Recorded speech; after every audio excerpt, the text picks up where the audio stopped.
Komite Olahraga Nasional Indonesia (KONI) resmi melantik pengurus PSSI periode 2023 sampai 2027. Pelantikan juga dihadiri sejumlah pejabat olahraga lainnya.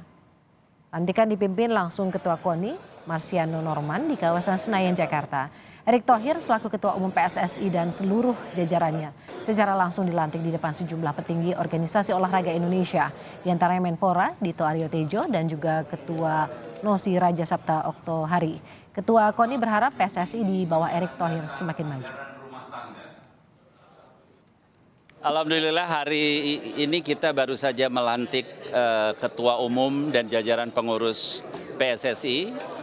Harapan masyarakat Indonesia di bawah kepemimpinan Pak Erick Thohir dan jajaran pengurusnya, prestasi sepak bola Indonesia akan semakin meningkat. Artinya transformasi sepak bola Indonesia menuju prestasi yang lebih baik, tentunya itu yang harus kita kawal bersama gitu ya. Jadi saya minta seluruh masyarakat pencinta sepak bola Indonesia juga melihat secara objektif bagaimana PSSI menggelar liganya, bagaimana juga PSSI menyiapkan tim nasionalnya. Kita transformasi PSSI ini salah satunya ingin merubah tradisi. Tradisi artinya apa? Bahwa PSSI harus transparan dalam pengelolaan keuangannya.